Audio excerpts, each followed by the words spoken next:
Cecilio Borón, una alegría tener un experto en política internacional con la experiencia y trayectoria que vos tenés y en nuestra casa nada más ni nada menos para traernos otra visión del mundo, la visión de aquellos que no deforman la realidad. Vemos que el capital avanza por sobre la calidad humana de las personas y vos estás ahí para mostrarnos cuáles son los intereses detrás de cámara. Primero que nada, muchas gracias, Julieta. Para mí siempre es un placer estar con tu programa, con tus inteligentes preguntas que son poco frecuentes, desgraciadamente, en el medio periodístico argentino. Estamos en una situación muy delicada en la región, pero con claroscuros, ¿verdad? La parte oscura es el resurgimiento de una derecha ultrarreaccionaria en Brasil, con un régimen que casi te diría que se parece más a una dictadura militar que a un régimen democrático. Hay un dato, Julieta, que es para mí decisivo. En el gabinete de Bolsonaro hay más militares que los que había en la época de la dictadura militar. Este es un dato pero tremendo. Cuando yo lo escuché, lo leí, lo corroboré, no lo podía creer. Hay 9 ministros militares y el gobierno que más militares tuvo fue el de Castelo Branco en el 64 con 5. Entonces esto nos pinta algo la idea de, bueno, qué clase de democracia es esta en Brasil.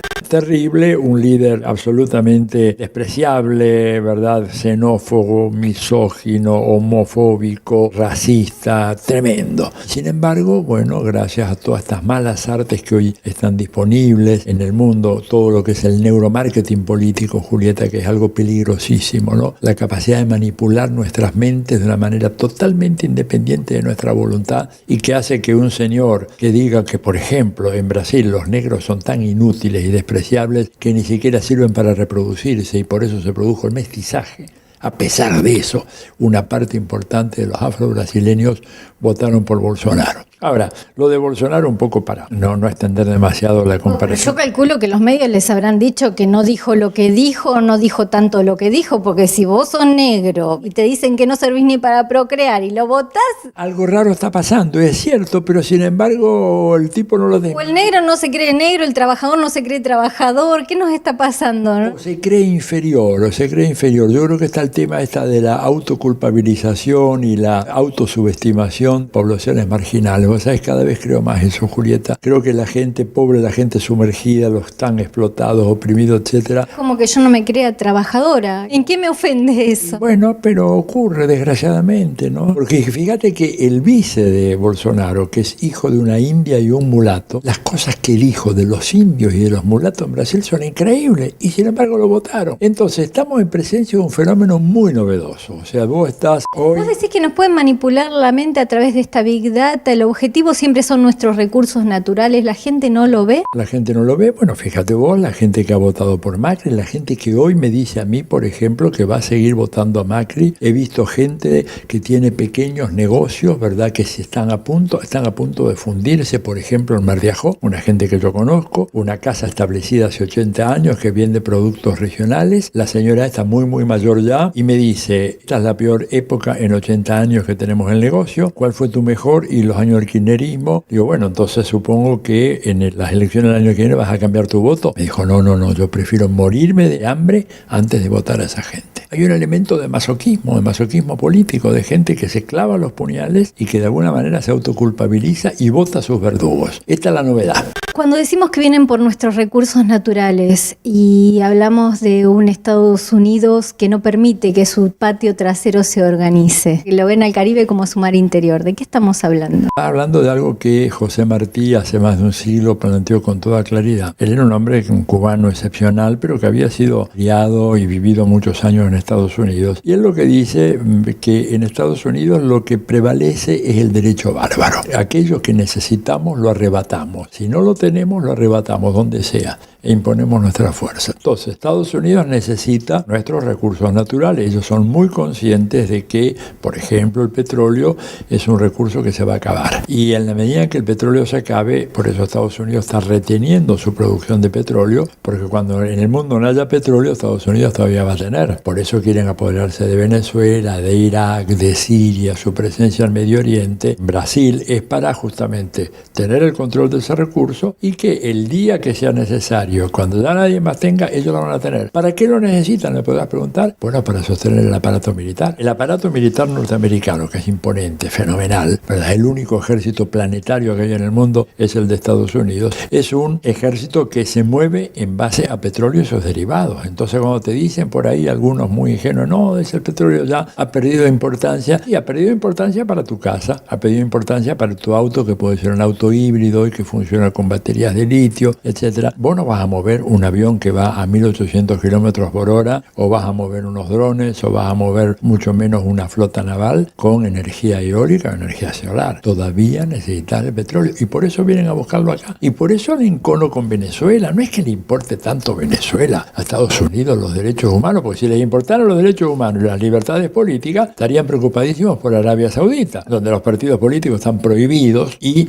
la Constitución no existe, no hay una Constitución escrita. O una crítica enorme respecto de las elecciones en Venezuela, cuando hubo hasta veedores internacionales, expresidentes norteamericanos. Como James Carter. Mira, Carter dijo una cosa, yo la cité en un articulito hace poco. Dice, nuestra fundación ha monitoreado 92 elecciones en todo el mundo. La mejor de todo, el mejor de todos los sistemas electorales es el venezolano. Y además, fíjate que la oposición venezolana, cuando ganó las elecciones en diciembre del 2015, que el gobierno las reconoció, ahí no dijo que las elecciones, el sistema estaba fraguado, que era chueco, que no. La idea de Estados Unidos es que los países latinoamericanos no se unan. Latinoamericanos ni ninguno. Hay una vieja regla, Julieta, de los imperios. Divide et impera, divide y vencerás. Estados Unidos no quiere América Latina unida, no quiere Europa unida, porque fíjate lo que están promoviendo ellos, la desintegración de la Unión Europea. Ese es el enojo de la Merkel y el enojo de Macron con Trump. Vos viste que hay una foto, esas fotos en donde se están mirando, parecen dos perros a punto de abalanzarse uno sobre el otro. ¿Por qué? Bueno, porque Estados Unidos está haciendo lo imposible para acabar con la unidad europea, porque en la medida en que Europa esté unida, es un actor que puede negociar con ellos en un pie de igualdad. Escuché hablar con Monedero, fue de una especie de guerra fría que se instrumentaría en Latinoamérica entre China y Estados Unidos.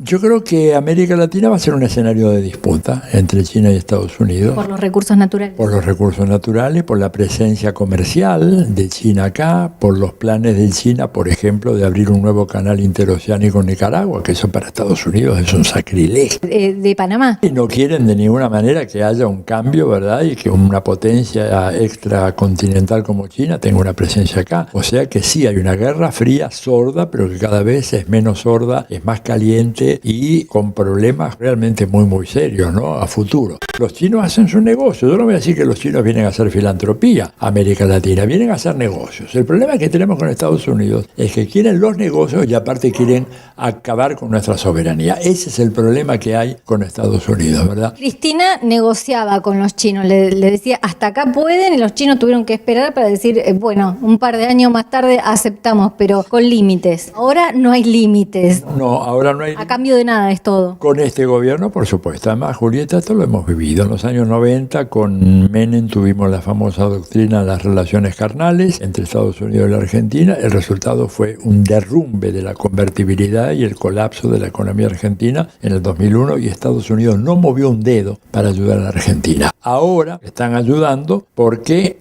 en este nuevo contexto internacional, en donde Trump quiere tratar de capturar el control de América Latina y el Caribe, entonces ve que Argentina es una pieza importante, y por eso estos enormes préstamos que le ha dado el Fondo Monetario Internacional, que lejos de manifestar confianza en el país, esto es importante que tu audiencia lo sepa, cuando el fondo presta tanto, no es porque tiene confianza en el país, es porque tiene miedo en el derrumbe de esa economía. Hay un antecedente, el efecto tequila en México. Ahí también Estados Unidos a través del fondo puso muchísimo dinero, más puso en la Argentina. ¿Pero por qué? Porque el temor de ellos era un derrumbe de México, el temor de ellos un derrumbe económico a la Argentina, que eso no les conviene, porque produce un efecto devastador de ondas concéntricas, porque el derrumbe económico de la Argentina impacta mal sobre Brasil, impacta mal sobre el resto de Sudamérica, y Estados Unidos quiere mantener el orden. O sea que, lejos de ser un índice de que creen en nosotros, que confían en el gobierno de Macri, esto es exactamente lo contrario. No confiamos en ustedes, por lo tanto, les vamos a dar dinero para sostener esto como de lugar. Relojiendo tu reloj, veo que nos quedan 2 minutos. Deuda externa argentina Argentina, cuál es la repercusión de acá a 100 años con garantía de nuestros recursos naturales por un lado y por otro lado nuestra soberanía en Malvinas y en la Antártida. Esto segundo, el gobierno lo ha entregado por completo, ha desmalvinizado la política exterior, hay un descuido absoluto de la importancia estratégica que la Argentina tiene como ruta de acceso a la Antártida, y en cuanto al tema de la deuda, el asunto es muy claro, es una deuda que Argentina no va a poder pagar. Cualquier gobierno, aunque se reelija este gobierno, aunque se reelija el gobierno de Macri, que por el bien del país espero que tal cosa no ocurra, igual van a tener que renegociar esa deuda porque la Argentina no la puede pagar, no tiene ninguna condición de pagar, digamos, los miles de millones de dólares que vencen en el 2019, este año, que vencen en el 20 y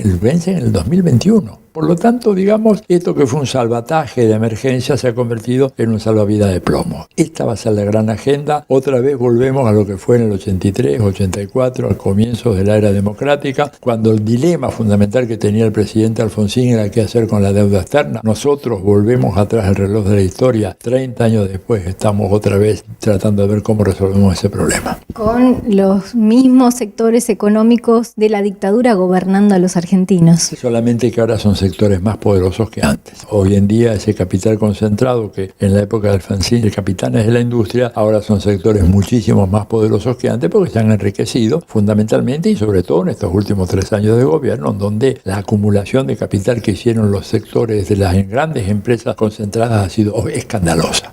Unidad del peronismo, ¿la ves posible? ¿Va a haber unidad de la oposición o van a ganar los egoísmos personales como siempre? Mira, si ganan los egoísmos personales es una tragedia argentina porque eso significaría el triunfo de este gobierno y su continuidad. El peronismo tiene que hacer un esfuerzo muy serio para buscar un común denominador, pero aclaro acá para que no haya ninguna duda, con la unidad del peronismo solo no basta para derrotar al macrismo.